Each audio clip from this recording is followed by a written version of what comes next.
आज का आपका जो टॉपिक है, टॉपिक का नाम है मेमोरी। मेमोरी का मतलब क्या होता है, कौन बताएगा? मेमोरी का मतलब क्या होता है, कौन बताएगा आप लोगों में से? मेमोरी का मतलब होता है संग्रहण या याददाश्त इकाई।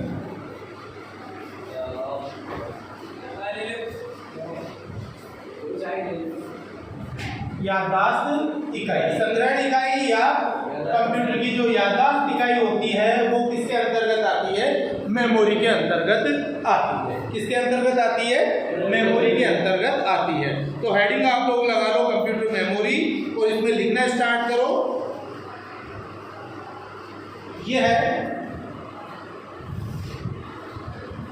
कंप्यूटर का आंतरिक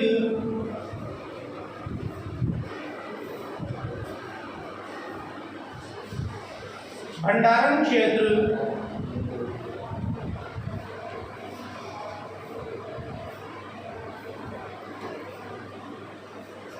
होता है जिसे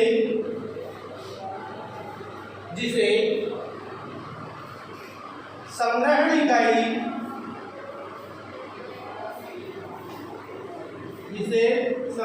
इकाई या याददाश्त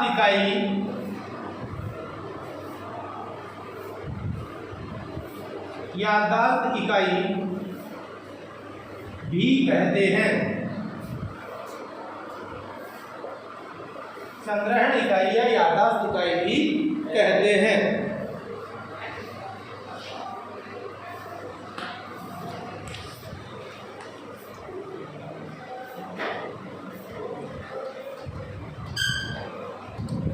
यूजर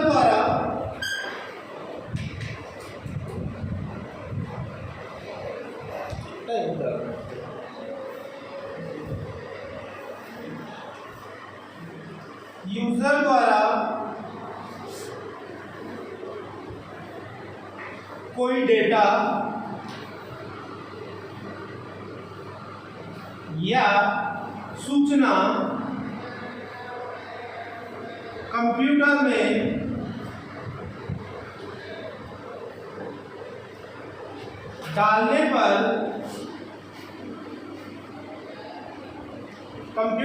डालने पर कंप्यूटर उसे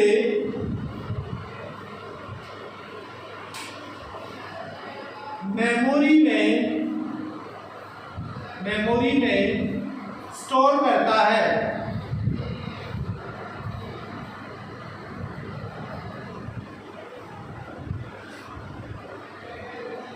यूजर द्वारा यह निर्धारण किया जाता है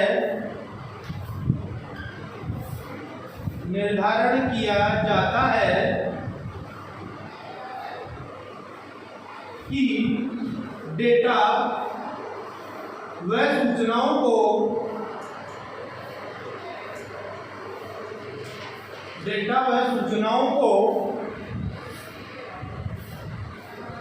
लंबे समय तक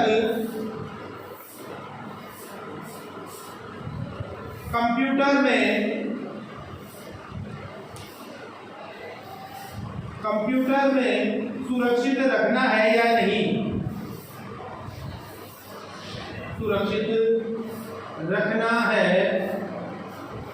या नहीं।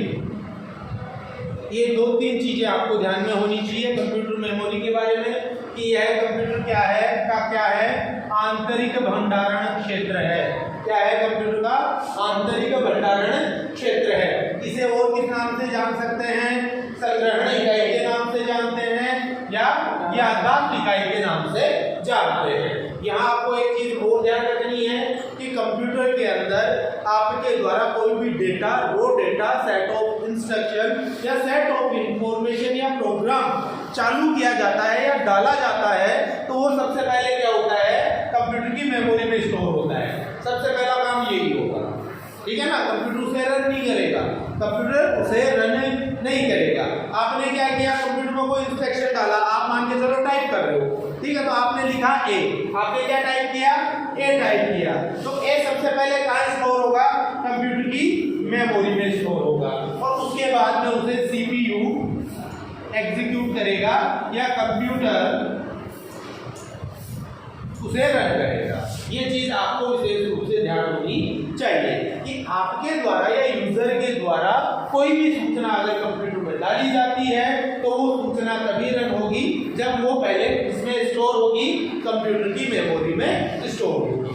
समझ में आ गई गाड़ी? तो ये चीज आप लोगों को ध्यान रखनी है। दूसरा मैंने क्या लिखा है, यूजर द्वारा निर्धारण किया जाता है। ये कौन निर्धारित करता है, कौन फिक्स करता है, यूजर फिक्स करता है क्या, कि डाटा या सूचनाओं को लंबे समय तक सुरक्षित रखना है या नहीं रखना है। भाई हम निर्धारण करेंगे, मैं कंप्यूटर चला रहा हूँ तो मेरे को देखना है कि मेरे को सूचना, फाइल, डॉक्यूमेंट, ठीक है ना, या सेट ऑफ इंफॉर्मेशन को कितने टाइम तक स्टोर रखना है। एक तो मैंने काम में लिया और काम खत्म और फाइल आई गई होगी, ठीक है, तो वो तो करंट टाइम है और प्रेजेंट के लिए आपने काम में लिया या रन टाइम के लिए आपने काम में लिया। दूसरा, आप चाहते हो कि वो फाइल आप कल भी काम में ले सको, परसों भी ले सको या मतलब रोज भी ले सको, तो उसे आप क्या करते हो, मेमोरी के अंदर अलग से स्टोर करके चलते हो। किसमें स्टोर होता है वो, सेकेंडरी मेमोरी में स्टोर होके चलेगा। तो इन दोनों चीजों का आपको ध्यान रखना है। अब बात करते हैं कि मेमोरी कितने प्रकार की होती है। यहाँ तक लिख लिया सबने? कुछ पूछना है तो बोलो। क्लियर इतनी बात? ठीक है। अब अपन बनाएंगे एक डायग्राम मेमोरी का, ठीक है ना। तो वो डायग्राम पहले मैं बना दूं, आप लोगों को समझा दूं और उसके बाद में आप लोग क्या कर लेना, उसे नोट डाउन कर लेना। पहले समझ लो इसे, ठीक है। बात चल रही है मेमोरी और मेमोरी के प्रकार, ठीक है। तो इसका मैं आपको एक डायग्राम बना के बताऊंगा। MEMORY, ये आपका मेमोरी हो गया, ओके।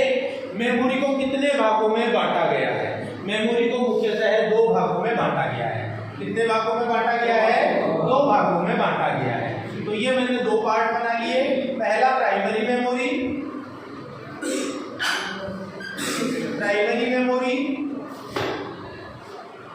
और दूसरा आ जाता है सेकेंडरी मेमोरी।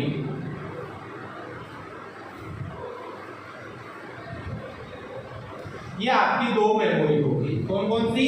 पहली प्राइमरी मेमोरी हो गई और दूसरी सेकेंडरी मेमोरी होगी। तो मेमोरी और मेमोरी को कितने भागों में बांटा गया है? दो भागों में बांटा गया है। पहली प्राइमरी मेमोरी है और दूसरी आपकी सेकेंडरी मेमोरी आएगी। अब बात होती है प्राइमरी मेमोरी की, कि प्राइमरी मेमोरी को कितने भागों में बांटा गया है। तो प्राइमरी मेमोरी के मुख्यतः तीन पार्ट है। सबसे पहला जो पार्ट आता है उसे हम बोलते हैं कैश मेमोरी। सबसे पहला पार्ट आपका आता है कैश मेमोरी। कैश मेमोरी के बाद में आता है आपका रैम,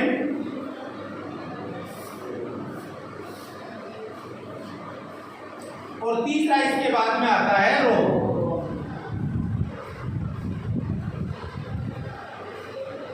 रैम और रोम का पूरा नाम मैं बाद में आपको लिखवा दूंगा। तो यहाँ प्राइमरी मेमोरी कितने भाग हो गए? तीन भाग, कैश मेमोरी, रैम और रोम। अब कैश मेमोरी के कोई भाग नहीं है, कोई पार्ट नहीं है। रैम जो है वो दो प्रकार की होती है। रैम कितने प्रकार की होती है? दो प्रकार की। एक होती है स्टैटिक रैम और दूसरी होती है डायनेमिक रैम। पहली तो कौन सी होगी? स्टैटिक रैम, और दूसरी कौन सी होगी? Dynamic RAM. तो अब रैम के प्रकार आप लगाओ। रैम और रैम को दो भागों में बांट दिया। पहला है आपका स्टैटिक रैम और दूसरा आ गया आपका डायनेमिक। पहला स्टैटिक है और दूसरा आपका है डायनेमिक।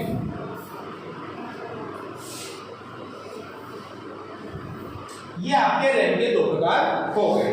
इसके बाद क्या आ जाता है? रोम। तो रोम को कितने भागों में बांटा गया है वो हम देखते हैं। सबसे पहला आता है इसके अंदर पी-रोम,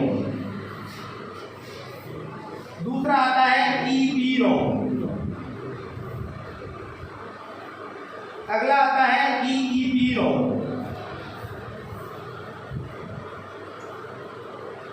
इनकी फुल फॉर्म में आपको अलग से लिखा दूंगा। यहाँ आपके ये रोम के प्रकार हो गए और इस हिसाब से आपकी टोटली प्राइमरी मेमोरी को बांटा गया है। प्राइमरी मेमोरी इसे बांटा गया है 3 भागों में। सबसे पहले कैश मेमोरी, फिर रैम और उसके बाद में रोम। इसके बाद में आ जाता है रैम। कैश मेमोरी की कोई प्रकार नहीं है। रैम के 2 प्रकार है, पहला है स्टैटिक रैम और दूसरा है डायनेमिक रैम। स्टैटिक का मतलब जो निर्धारित, जो निश्चित है, जिसमें कमांड फिक्स है, प्रोग्राम फिक्स है, जो चेंजेस नहीं होते हैं। और डायनेमिक का मतलब एक प्रोग्राम एग्जीक्यूट हुआ, उससे बंद किया, दूसरा एग्जीक्यूट हुआ, उससे बंद किया, तीसरा एग्जीक्यूट हुआ। आपने वर्ड खोला बंद किया, एक्सेल खोला बंद किया, पावर पॉइंट खोला बंद किया, गेम खोला बंद किया, टाइपिंग खोला बंद किया, करते हो कि नहीं करते हो? तो उस प्रकार की जो मेमोरी होती है वो किस प्रकार की होती है? डायनेमिक प्रकार की होती है। इसके बाद में आ जाता है आपका रोम। रोम के अंदर मैंने 3 प्रकार बताए हैं। सबसे पहला है पी रोम, दूसरा ईपी रोम और तीसरा ईपीपी रोम। इनको अपन एक-एक करके बाद में क्लियर करेंगे। इससे पहले आ जाते हैं हम सेकेंडरी मेमोरी और सेकेंडरी मेमोरी के प्रकारों के बारे में। तो सेकेंडरी मेमोरी को मेनली बांटा गया है 4 प्रकार से: magnetic tape, magnetic disk, optical disk और फ्लैश मेमोरी। सबसे पहला मैग्नेटिक टैप।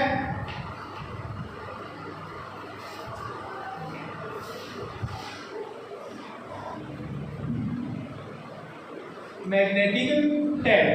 अगला है मैग्नेटिक डिस्क।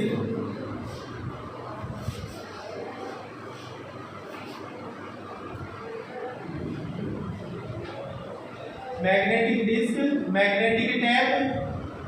तीसरा इसके बाद में आएगा आपका ऑप्टिकल डिस्क और फ्लैश मेमोरी। ऑप्टिकल डिस्क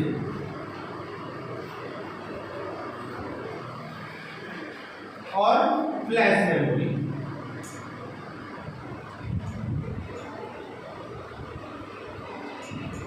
ये 4 प्रकार हो गए आपके इसके सेकेंडरी मेमोरी के। सेकेंडरी मेमोरी को 4 प्रकार से बांटा गया है: magnetic tape, magnetic disk, optical disk और फ्लैश मेमोरी के नाम से। ठीक है, अब इनके अंदर कौन कौन से प्रकार हैं? जैसे मैग्नेटिक टैप का एग्जांपल दूंगा।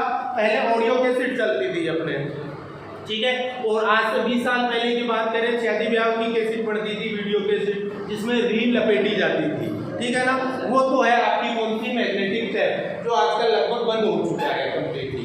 इसके बाद में मैग्नेटिक डिस्क है।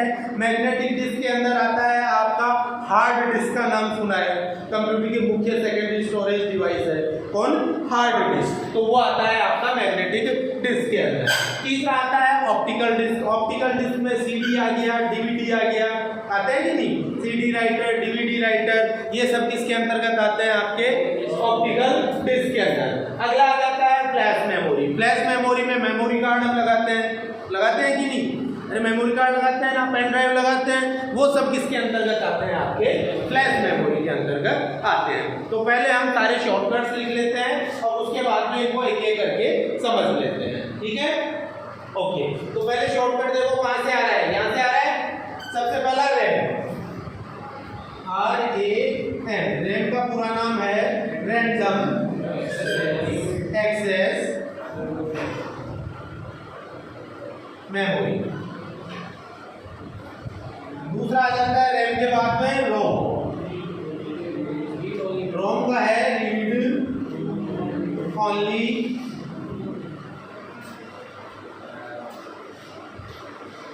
मेमोरी।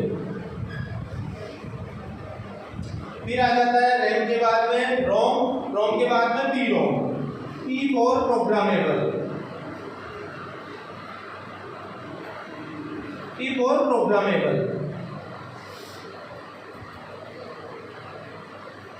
और आगे रोम का पूरा नाम वही है रीड ओनली मेमोरी। तो मैं एक बार इसे रोम ही लिख देता हूं जिससे कि लंबा वर्ड नहीं होगा। रोम की पी रोम के बाद में है EPROM. EPROM, E for electronic, sorry E for erasable, programmable read only memory. P for programmable, R for read, O for only, M for memory. इसके बाद में अगला आ गया EEPROM। EEPROM EEPROM का पूरा नाम है ई for electronic, E for electronic, हाँ EEPROM।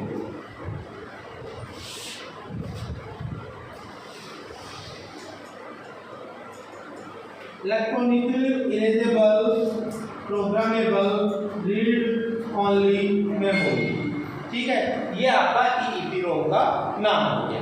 अब इन सारी चीजों को एक बार समझ लें कि कौन सी चीज क्या होती है, किस हिसाब से काम करती है, उसके बाद में आप लोग इसे नोट डाउन कर लेना।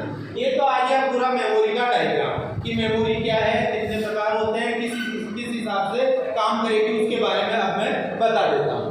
मेमोरी कंप्यूटर की याददाश्त इकाई या कंप्यूटर की संग्रहण इकाई, ठीक है। प्रकार कितने हैं इसके? दो प्रकार हैं। पहला है प्राइमरी मेमोरी और दूसरा है सेकेंडरी मेमोरी। प्राइमरी मेमोरी जिसे मेन मेमोरी या प्राथमिक संग्रहण इकाई के नाम से जानते हैं, और प्राथमिक जहां नाम आ जाता है, प्राइमरी जहां नाम आ जाता है, वो आता है सर्वप्रथम के लिए।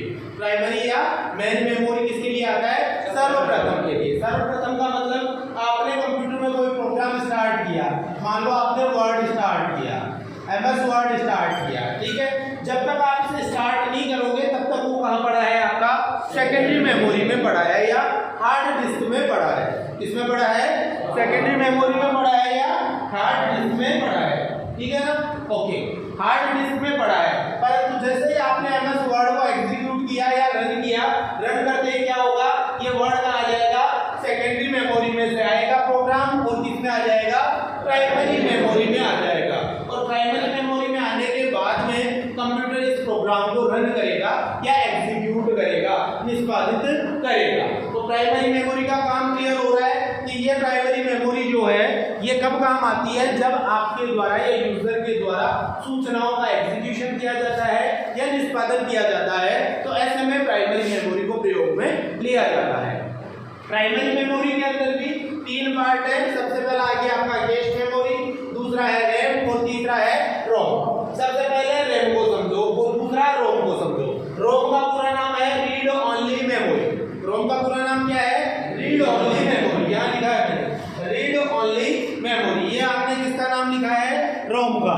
नाम से पता चल रहा है रीड ओनली। रीड ओनली का मतलब, जिसका मतलब है कि सिर्फ पढ़ने के योग्य है, या इसकी सहायता से हम क्या करते हैं? सिर्फ रीड करते हैं सूचनाओं को। तो ये कौन सी सूचनाएं होती हैं? जैसे आप लोग कंप्यूटर स्टार्ट करते हो, स्टार्ट किया तो ऐसे में सबसे पहले कंपनी का नाम आता है क्या? लोगो वगैरह लगे हुए आते हैं, तो फिक्स है पहले से, तुमको अपन पढ़ सकते हैं ओनली, उनके अंदर हम चेंजेस नहीं कर सकते। तो वो जो सूचना है वो कहाँ स्टोर रहती है?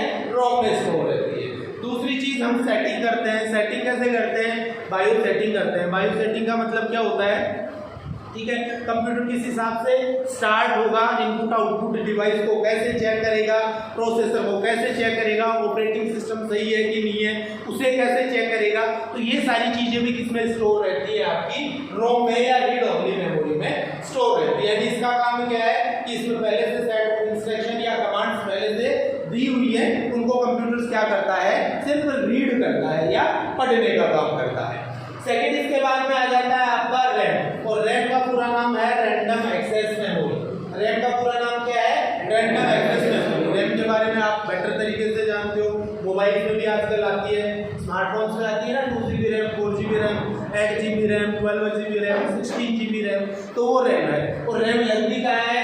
ये मदरबोर्ड में लगती है। कहाँ लगती है? सीपीयू में जो मदरबोर्ड या मेन सर्किट आता है उसके अंदर हम रैम को लगाते हैं। और रैम के दो काम हैं, वो क्या है? Read and right. रीड भी करता है और राइट भी करता है। रैम के कितने काम है?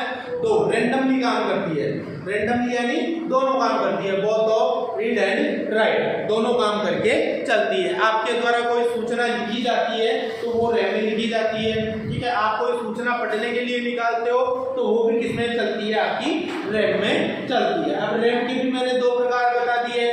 पहला बताया है स्टैटिक रैम और दूसरा बताया है डायनेमिक रैम। स्टैटिक रैम के अंदर पहले से प्रोग्राम फिक्स है। स्टैटिक रैम में क्या है? पहले से प्रोग्राम फिक्स है। जैसे 4 प्रोग्राम इसमें सेट कर रखे हैं तो सिर्फ 4 प्रोग्राम ही चलेंगे, इसको बार बार रिफ्रेश करने की जरूरत नहीं पड़ती और इसकी स्पीड भी तेज है। भाई इसको पता है अपने अंदर 4 काम है और वो 4 काम ही अपने को करने हैं, तो ऐसे में स्पीड ऑटोमेटिकली बढ़ जाएगी। बढ़ेगी कि नहीं बढ़ेगी? दूसरा आ जाता है इसके बाद में डायनेमिक रैम में पहले से प्रोग्राम जो है वो निश्चित नहीं होते हैं। यूजर ने प्रोग्राम खोला वो डायनेमिक रैम में जाएगा, ठीक है, फिर यूजर ने प्रोग्राम बंद किया तो डायनेमिक रैम से हटेगा और उसके बाद में नया प्रोग्राम इसमें ऐड हो जाएगा। तो ऐसे में इसकी जो मेमोरी है, ठीक है ना, इसकी जो मेमोरी है वो बार बार यूटिलाइज हो रही है, ठीक है, कभी भर रही है फिर खाली हो रही है, फिर भर रही है फिर खाली हो रही है। तो ऐसे में इसकी स्पीड जो है वो स्टैटिक रैम के बजाय स्लो होती है और इसको बार बार में हमें क्या करना पड़ता है, रिफ्रेश करते हैं। अरे कंप्यूटर में हम F5 से रिफ्रेश करते हैं ना, तो उसमें कौन सी मेमोरी रिफ्रेश होती है बार बार में, डायनेमिक रैम रिफ्रेश होती है। कई बार देखते हैं हम रिफ्रेश नहीं करते, घंटे आधे घंटे तक बराबर चला रहे हैं, तो ऐसे में कंप्यूटर की स्पीड क्या हो जाती है, स्लो हो जाती है, थोड़ा हैंग हो गई, चलने लग जाता है या रुक रुक के चलने लग जाता है। वो रिफ्रेश क्यों करते हैं, क्योंकि इसकी मेमोरी भर जाती है, ठीक है ना। F5 से रिफ्रेश करोगे तो जो प्रोग्राम और एप्लीकेशन आपने बंद कर दिए हैं वो क्या करेगा, इस मेमोरी में से फ्री हो जाएंगे या डिसएलोकेट हो जाएंगे। तो ऐसे में डायनेमिक रैम जो रैम है या मेमोरी है वो क्या हो जाएगी, आपकी खाली हो जाएगी और खाली होती है आपका कंप्यूटर प्रॉपर वे में दोबारा चलने लग जाएगा। तो ये हम रिफ्रेश करते हैं कि नहीं करते हैं, तो वो रिफ्रेश क्यों करते हैं, इसे डायनेमिक रैम को खाली करने के लिए हम रिफ्रेश करते हैं। क्लियर, यहाँ तक की बात समझ में आ गई कहानी। इसके बाद में आ गई आपकी कैश मेमोरी। कैच मेमोरी भी बोलते हैं इसको, बोलने में आता है कैश मेमोरी, कहीं से कैच मेमोरी भी बोलते हैं, ठीक है। कैच मेमोरी क्या होती है भाई, रैम के अंदर मैंने बताया आपके द्वारा कोई भी प्रोग्राम, जैसे आपने वर्ड स्टार्ट किया तो किसमें स्टोर होता है, रैम में स्टोर होता है, ये चीज मैं पहले बता चुका हूँ। तो अब कैच मेमोरी की आवश्यकता क्यों पड़ने लग गई, वो पड़ने लग गई GUI के कारण। किसके कारण पड़ने लग गई, GUI का मतलब क्या है, ग्राफिकल यूजर इंटरफेस। यूजर को सब कुछ ग्राफिकली चाहिए, यूजर को सब कुछ क्या चाहिए, ग्राफिकली चाहिए, हर एक चीज ग्राफिकली चाहिए। अब अपन देखते हैं एनिमेशन का काम होता है, एनिमेशन बाहुबली वो चढ़ा थोड़ी था उस पे करने पे, ठीक है ना, वो क्या था, एनिमेशन वाला काम था ना, ग्राफिक्स डिजाइनिंग का काम था, किसका काम था, GUI का काम था कि नहीं। मूवी में अपन स्टंट्स वगैरह देखते हैं, बनाए जाते हैं कि नहीं बनाए जाते, और उनकी कैपेसिटी जो होती है वो भी काफी हाई होती है। कैपेसिटी का बात करूं या फिर स्टोरेज कैपेसिटी की बात करें तो वो क्या होती है, बहुत ज़्यादा हाई होती है। तो ऐसे में क्या होता है, कंप्यूटर जो है, कंप्यूटर की स्पीड स्लो हो जाती है। कुछ एक स्पेसिफिक प्रोग्राम जिनकी क्या है, कैपेसिटी ज़्यादा होती है, क्या होती है, कैपेसिटी ज्यादा होती है। अरे आप लोग खेलते हो ना GTA वाइस सिटी वगैरह खेलते हो, 5-5, 7-7 GB का गेम आता है, और कौन सा गेम खेलते हो, PUBG खेलते हो, उसके अंदर देखते हो ना कि कई बार वो हैंग हो के चलता है और कई बार कई कंप्यूटर्स में वो अच्छे से चलता है। वो क्यों चलता है, वो कैश मेमोरी की वजह से चलता है, ठीक है ना। कुछ एक प्रोग्राम, ठीक है ना, जिनकी कैपेसिटी, स्टोरेज कैपेसिटी ज्यादा है, ऐसे में रैम क्या करता है, उसे कंट्रोल नहीं कर पाता पूरी चीज को। रैम क्या नहीं कर पाता, उन चीजों को प्रॉपर वे में कंट्रोल नहीं कर पाता या वो स्पीड नहीं दे पाता जिसकी उसे जरूरत होती है। तो ऐसे में एक नई मेमोरी आपने जो है वो व्यवस्था में आई, और वो मेमोरी कौन सी है, कैश मेमोरी। और ये कैश मेमोरी क्या करता है, जो प्रोग्राम और सॉफ्टवेयर आपके द्वारा बार बार में प्रोग्राम काम में लिए जाते हैं या रिपीटिवली क्या किए जाते हैं, काम में लिए जाते हैं, उन प्रोग्राम्स को किसमें डाल देता है कंप्यूटर, कैश मेमोरी में डाल देता है, जिससे उन प्रोग्राम्स की स्पीड जो है या कार्य क्षमता है या कंप्यूटर की जो कार्य क्षमता है वो काफी गुना इंक्रीज हो जाती है, बढ़ जाती है। तो उसके लिए किसे काम में लिया जाता है, कैश मेमोरी को काम में लिया जाता है। कुल मिला के बात यही रखो ध्यान में कि जो ग्राफिक्स डिजाइनिंग का काम है, एनिमेशन का जो काम है, उसके अंदर हम किसे काम में लेके चलते हैं, कैश मेमोरी को ज्यादातर काम में लिया जाता है। क्यों, क्योंकि इसकी जो स्पीड होती है वो रैम से कई गुना ज्यादा होती है, तेज होती है। ये चीज आपको ध्यान में होनी चाहिए। प्लस ये काफी महंगी भी होती है, ये चीज भी आपको ध्यान में रखनी है। तो ये तो बात हो गई आपकी रैम की। रैम के बाद में आ जाता है आपका रोम। रोम का मतलब मैंने क्या बताया, रीड ओनली मेमोरी। उसके कुछ एक एग्जाम्पल के लिए कि कंप्यूटर को आपने स्टार्ट किया तो स्टार्टिंग में कंपनी की इंफॉर्मेशन आती है, प्लस जो बायो सेटिंग है उसकी इंफॉर्मेशन आती है, ठीक है, ऑपरेटिंग सिस्टम लोड होता है, वो सारा काम अपने आप करता है ना कंप्यूटर, वो सारा काम क्या करता है, कंप्यूटर अपने आप करके चलता है। तो वो कहाँ होता है आपका, यहाँ रोम के अंदर ही होता है। रोम में सबसे पहले PROM, programmable read only memory, यानी इसके अंतर्गत क्या होता है, कुछ एक प्रोग्राम या सेट ऑफ इंस्ट्रक्शन होता है, जिसका मैंने एग्जांपल दिया है कि स्टार्टिंग में कंपनी का लोगो आता है, ठीक है। वो क्या है, एक प्रोग्राम है जो कंप्यूटर के स्टार्ट करते ही ऑटोमेटिकली चालू हो जाता है, ठीक है ना। अगला आ रहा है इसके बाद में PROM के बाद में EPROM का मतलब प्रोग्रामेबल रीड ओनली मेमोरी, जिसमें मेमोरी को सिर्फ रीड किया जा सकता है, हटा के दूसरी नहीं लिखी जा सकती, हटा के दूसरा नहीं लिखा जा सकता। परंतु कुछ एक ऐसे भी आपके सामने रोम दिए गए हैं या चिप दी गई है, उस चिप में क्या कर सकते हैं, जो भी प्रोग्राम पहले से लिखा हुआ है उसे इरेज करते हैं। इरेज का मतलब क्या होता है बेटा ना, इरेज का मतलब क्या होता है बेटा ना, मैंने पहले से जो प्रोग्राम लोड किया गया है उसको मिटाओ और उसकी जगह कोई दूसरा प्रोग्राम राइट कर दो। तो इस प्रकार की जो मेमोरी होती है उसे हम किस कैटेगरी में रखते हैं, EPROM की कैटेगरी में रखते हैं। और लास्ट इसके बाद में आ जाता है EEPROM, ठीक है, electronically erasable programmable read only memory. यानी कि इसको क्या किया जाता है, इलेक्ट्रॉनिकली यानी कि क्या होता है, जैसे पेन की आगे लाइट आती है, क्या लेजर लाइट आती है ना, उस लेजर लाइट जैसी बीम आती है, उस लेजर बीम से क्या करते हैं, उस आईसी में जो भी प्रोग्राम लिखा हुआ है उसे इरेज किया जाता है, उसे क्या किया जाता है, इरेज किया जाता है। और फिर उसके अंदर हम क्या कर सकते हैं, कोई नया प्रोग्राम राइट कर सकते हैं। और ये जो मेमोरी है ये प्रोग्रामर्स के काम आती है, अपने बेसिकली कहीं काम नहीं आएगी। किसके काम आएगी, प्रोग्रामर्स के काम आएगी। अपने को सिर्फ इनके नाम ध्यान में रखने हैं प्लस इनका काम ध्यान में रखना है, ठीक है। ROM read only memory, PROM programmable read only memory, EPROM erasable programmable read only memory और EEPROM electrically erasable programmable read only memory. ये इनके नाम है। अब आ जाओ इसके बाद में सेकेंडरी मेमोरी वाले पार्टीशन पे, ठीक है। अब सेकेंडरी मेमोरी वाला जो पार्ट है ये क्या काम करता है, प्राइमरी मेमोरी वाला जो पार्ट है वो कुछ समय तक डेटा को स्टोर रखता है, कुछ समय तक डेटा को स्टोर करके रखता है। परंतु सेकेंडरी मेमोरी वाला जो पार्ट है ये लंबे समय तक डेटा को स्टोर करके रखता है, ठीक है।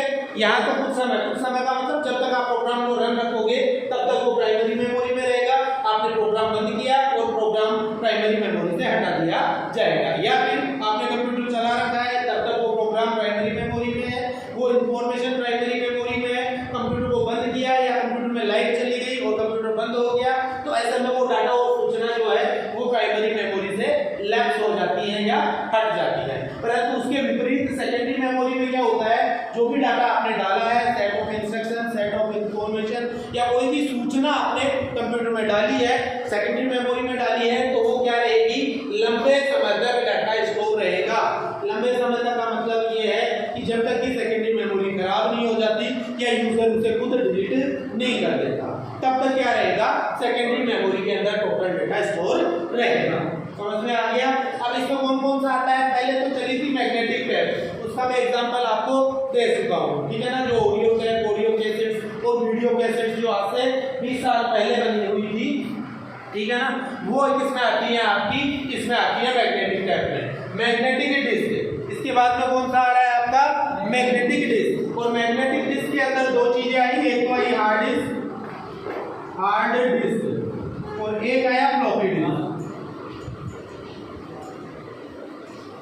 ठीक है। दो चीजें आ गई, हार्ड डिस्क आज भी काम में लिया जा रहा है, फ्लॉपी डिस्क अब बंद हो चुका है। क्यों बंद हो चुका है, क्योंकि फ्लॉपी डिस्क की जो कैपेसिटी आती थी वो सिर्फ कितनी आती थी, 1.44 MB। कितनी आती थी, 1.44 MB। आज अपना जो स्मार्टफोन से आप फोटो खींचोगे तो वो भी 2-3 MB की चली जाती है। कितनी चली जाती है, 2-3 MB की। तो इसकी देख लो कैपेसिटी कितनी कम थी। तो ये भी अब मार्केट में बंद हो चुकी है, आना बंद हो चुका है। अभी क्या चल रहा है मैग्नेटिक डिस्क के अंदर, हार्ड डिस्क। और हार्ड डिस्क की कैपेसिटी जो है वो आज के दिन हम बात करें 500 GB, 1 TB, 2 TB, 4 TB, 8 TB, इस हिसाब से रेगुलरली चलती जा रही है, ठीक है। तो ऐसे में हार्ड डिस्क जो है वो मार्केट में अभी उपलब्ध है और काम में ली जा रही है। फ्लॉपी डिस्क मैग्नेटिक टेप की तरह बिल्कुल बंद हो चुकी है। तीसरा इसके बाद में आ गया ऑप्टिकल डिस्क। ऑप्टिकल डिस्क में आते हैं मेनली CD और DVD, जो अब बंद हो चुकी है लगभग। ये भी CD DVD भी तो बंद हो चुकी है, काम में आती है, परंतु पहले जितनी काम में नहीं आती थी। ठीक है ना, पहले तो आती थी आपकी ऑडियो और वीडियो कैसेट। ठीक है, ऑडियो और वीडियो कैसेट की जगह किसने ली? सीडी ने ली, और सीडी के बाद में डीवीडी ने ली। किसने ली? सीडी ने ली, सीडी के बाद में डीवीडी ने ली, और डीवीडी के बाद में भी आ गया ब्लू-रे डिस्क। ब्लू-रे डिस्क, ठीक है ना। डीवीडी के बाद में भी नया क्या आ गया? ब्लू-रे डिस्क आ चुका है। भाई सीडी की कैपेसिटी क्या है? सीडी का पूरा नाम क्या है? Compact disc. सीडी का पूरा नाम क्या है? कॉम्पैक्ट डिस्क, और इसकी कैपेसिटी कितनी है? 700 MB। ठीक है, सीडी की कैपेसिटी कितनी है? 700 MB। कितनी है? 700 MB। इसके बाद में आया डीवीडी। भाई 700 MB भी कम पड़ने लग गया, तो ऐसे में फिर डीवीडी आया, और डीवीडी की कैपेसिटी है 4.7 GB। डीवीडी की कैपेसिटी कितनी है? 4.7 GB। ठीक है, और डीवीडी में भी एक और आ गया डबल साइड से, वो अपना क्या, राइट होने वाला। डीवीडी में भी कौन सा आ गया? डबल साइड से राइट होने वाला। अरे ये आपकी गोल गोल डीवीडी है, इसमें आप देखते हो कि एक साइड ही डाटा स्टोर रहता है, एक तरफ तो पन्नी लगी हुई रहती है, नॉर्मल पन्नी लगी हुई रहती है ना, परंतु बाद में डीवीडी एक और आई। वो कौन सी आई? जिसमें दोनों साइड में डाटा स्टोर किया जाने लगा। तो भाई दोनों तरफ अपन डाटा स्टोर करेंगे, तो ऐसे में क्या होगा? 4.7 GB गुणा 2 हो जाएगा क्या? भाई दोनों साइड में आ गया ना डाटा, तो ऐसे में क्या होगा? उसकी कैपेसिटी क्या हो गई? डबल हो गई। उसके बाद में आया आपका ब्लू-रे डिस्क, और ब्लू-रे डिस्क की कैपेसिटी एवरेज क्या आती है? वन साइड की 25 GB के लगभग आती है। कितने जीबी के लगभग आती है? 25 GB, और दोनों साइड से करोगे तो गुणा 2, यानी कि 50 GB के लगभग इसकी स्टोरेज कैपेसिटी आने लगती है। ठीक है, उसके बाद में और थोड़ा सा सहूलियत वाली बात आ गई, और थोड़ी सी सहूलियत क्या आई कि उसके बाद में आ गया आपका फ्लैश मेमोरी, जिसमें MMC कार्ड यानी मल्टीमीडिया कार्ड या मेमोरी कार्ड आ गया, और दूसरा क्या आ गया? पेन ड्राइव आ गया। दूसरा क्या आ गया? Pen drive. देखो रख रखाव में सुरक्षित, ठीक है, अच्छे से रख रखाव हो सकता है, डाटा खराब नहीं होता। सीडी में स्क्रैच हो गई, डीवीडी में स्क्रैच हो गए, तो डाटा क्या हो जाता है? लॉस हो जाता है। होता है कि नहीं होता है? तो ऐसे में इसकी जगह कोई नया ऑप्शन आया, दूसरा ऑप्शन आया, और दूसरा ऑप्शन क्या आया? Flash memory. और फ्लैश मेमोरी में क्या क्या आ गया? एक तो आ गया मेमोरी कार्ड, और दूसरा क्या आया? Pen drive. और इनकी कैपेसिटी भी सबकी अलग अलग रहती है। भाई कैपेसिटी भी इनसे ज़्यादा मिलेगी, सीडी डीवीडी वगैरह से ज़्यादा मिलेगी। आज हम मेमोरी कार्ड की बात करें तो 256 GB 512 GB तक का आप लोग मेमोरी कार्ड आसानी से मार्केट से परचेज कर सकते हो। करते हैं कि नहीं? मगर डीवीडी में आप 512 GB का लाओगे, कितनी कैपेसिटी की चाहिए अपने को? कितनी डीवीडी चाहिए? अगर मेरे को 500 GB डाटा लेना है तो मेरे को कितनी डीवीडी चाहिए उसके लिए? ठीक है, भाग दे दो ना, 500 में भाग दे दो 4.7 का, लगभग कितनी हो गई? 110 के लगभग अपने को डीवीडी चाहिए। उसकी जगह एक पेन ड्राइव ने अपना पूरा काम कर दिया ना।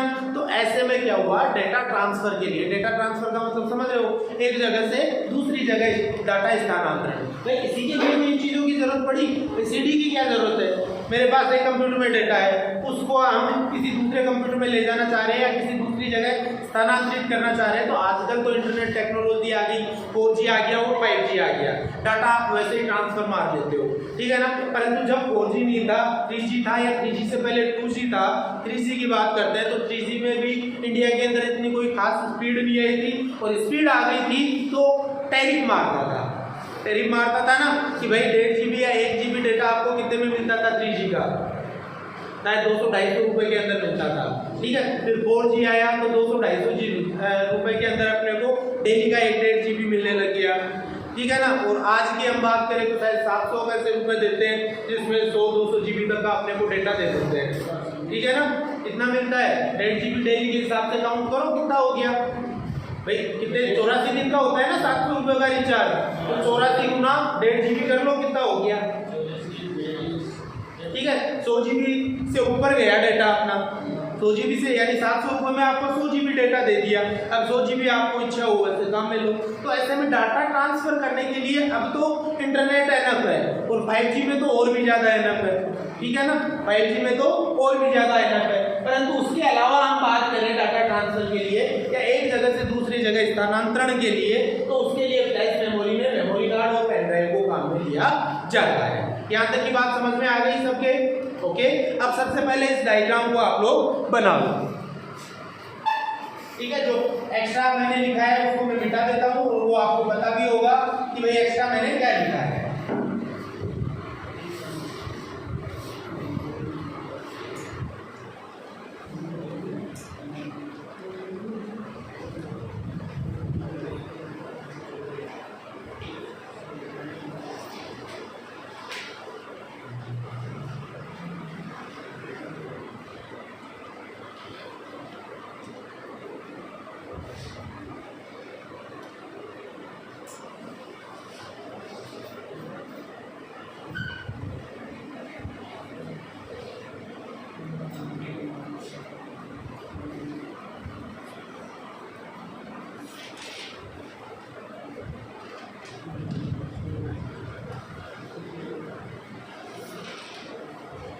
इसको नीचे लिखना है, EEPROM का ध्यान रखना, इसके नीचे लिखना है आपको, ठीक है ना? इस चीज का ध्यान रखो, बनाओ।